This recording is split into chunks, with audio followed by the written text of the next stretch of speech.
Welcome back. One final segment of this edition of the Sports Blitz. Thanks for hanging around with us. Mike Neville along with Dr. Warner. Well, we're going to talk about the NHL. Mike Stern not with us today, but the awards were handed out on Wednesday night, and Montreal Canadian goaltender Carey Price, he cleaned up, winning not one, not two, but I feel like LeBron James.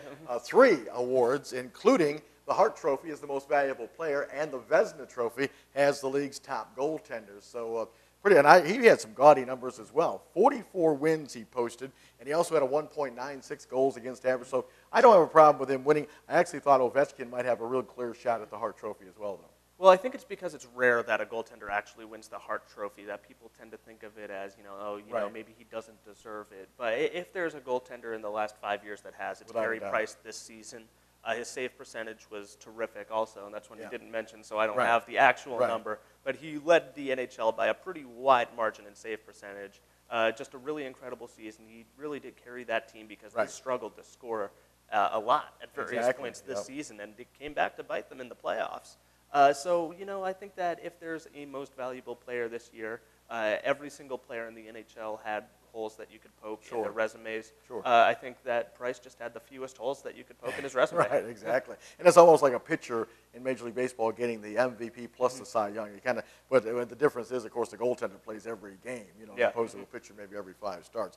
Meanwhile, other awards handed out. Calgary's Bob Hartley won the Jack Adams Award as the NHL's Coach of the Year. I don't have a problem with that. He did a great job leading Calgary into the playoffs. I believe they got to the second round of the playoffs. Yeah, they did. They also had the most favorable matchup I've ever seen for the last team into the playoffs, but they still made it to the second round of the playoffs. And it seems that no matter what sport you're in, the team that overachieves the most, at least compared to preseason expectations, that team's coach is going to win Coach of the Year. It just always happens. And in some ways, I think that it kind of underrates the great coaches that we see in all the sports.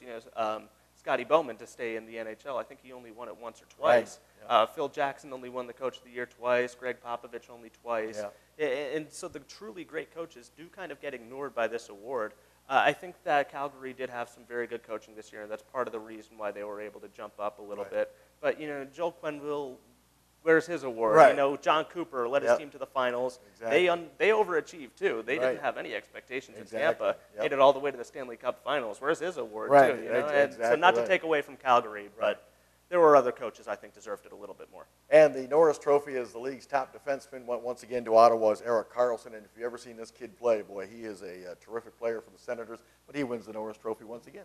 Yeah, it's hard to argue with this one. I think that the top defensemen were all pretty close this year. I think my vote might have gone to Drew Doughty of the Los Angeles Kings, but Karlsson's a very good choice. I don't really have a whole lot to say about him. He won it for the second time. Very good two-way player, and he helped his team out quite a lot.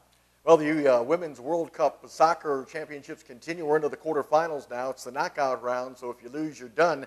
And the United States will take on China in the quarterfinal round. U.S. hasn't really looked real sharp advancing to the quarterfinals. And, Tucker, they're going to have to play without 2 players who got yellow cards. Yeah, and without Lauren Holiday and Megan Rapinoe, this team does become a little more offensively challenged. They did score a couple goals against Colombia in the first round, and that was pretty good. But they did struggle so often, especially just making some easy passes that weren't connecting. They failed to build up their offense in a way that created scoring opportunities. And I think that's going to be a problem, especially without Megan Rapinoe. And she hasn't had her best tournament. She's typically one of the best players on this team, but she hasn't really put it all together just yet in this tournament. So maybe a game off will help her. I think that USA, even second string, is still a better team than the China women right now. So I think they get by this team without any trouble at all. But once you get to the semifinals here, USA is going to have a real struggle if they can't get it together in time. And the nice thing, if you're a USA fan, the nice thing is just you're saying, okay, they haven't played their best. Hopefully they're building to their best games coming up in the semifinals and hopefully the finals, unlike Germany, who has just been absolutely dominant from the get-go. And if you saw, the Men's World Cup last year, it was kind of the same for Germany, so I wouldn't be entirely surprised if the Germany women also got it together and just swept the entire tournament. Abby Wambach has been one of the greatest, if not the greatest, women's player in soccer in the world. But you can obviously tell she's slowing down. She's, she's kind of a little bit slower to the ball. Still very dangerous with balls in the air. But again, you can tell that she is slowing down. The coach, Jill Ellis, received a lot of criticism for not starting her earlier in the tournament, but she is, you don't want to say a liability because she's still very dangerous. She's had a rocket for a foot. She had a great shot, I believe, against Columbia that was turned away. But again, you can see she's starting to slow down a little bit. What is she, 35 years old? You know. Yeah, she just doesn't have the same mobility that she used to, and that's really the big issue at this point. She's still got very good finishing skills, and if she gets a foot ahead, any body part really except her hands on the ball in the box, it's probably going to be a goal, if not a great scoring opportunity.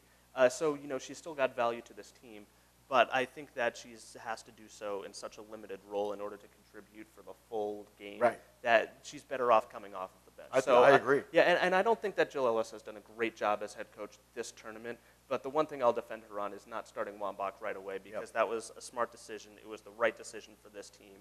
Wambach, her abilities should be maximized and would be maximized by coming off of the bench in most of these games, playing 25 to 30 minutes. I agree with you. Major League Baseball, the Washington Nationals, people were clamoring here a couple of weeks ago. They went into a little bit of a funk, but they've gotten out of it now, putting a string together some wins. And how about Max Scherzer? Unbelievable performance with a no-hitter last Saturday. That to go along with a almost no-hitter his previous start when he allowed just one hit. That was late in the contest as well. But he's given up one hit, had 26 strikeouts in his last two outings combined. And, you know, he signed a heck of a contract, but, boy, is he helping this ball club out immensely. Oh, yeah, and you've got to put him on Vandermeer watch now that his next matchup against the Philadelphia Phillies, who are the worst team in baseball by a pretty significant margin. So, you know, let's watch his next start. Let's see what he can do. Wouldn't be surprised if he had, you know, another 5 innings without giving up a hit.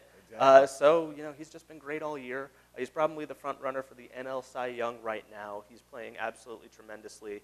And, you know, there's a lot of star power on this Nationals team. They might not be getting the contributions from the role players that they want right now, but between Harper and Scherzer, you've got so much star power on this team, and I think they'll be taking home a lot of hardware come MLB Awards time. And if Strasburg can come around, he pitched well in his rehab. He rehabbed his performance a couple of nights ago against Atlanta. This could be a very dangerous team that a lot of folks think can win the World Series, and I agree. Oh, yeah, I think they're definitely going to be a contender. They're the best team in the NL East, and again, it's been that injuries piling up that's kind of sunk them a little bit. I think they'd be about 4 or 5 games better had they been healthy all season. So I think they'll compete. I'm not sure that they're better than the Cardinals or the Dodgers, but they'll have a chance to go to the World Series. Oh, yeah, without a doubt. Well, that's going to wrap things up on this edition of the Sports Blitz. As always, we thank you for hanging around. For Tucker Warner, I'm Mike Neville. Have a great week, everybody. Thanks for watching CBTV Sports Blitz.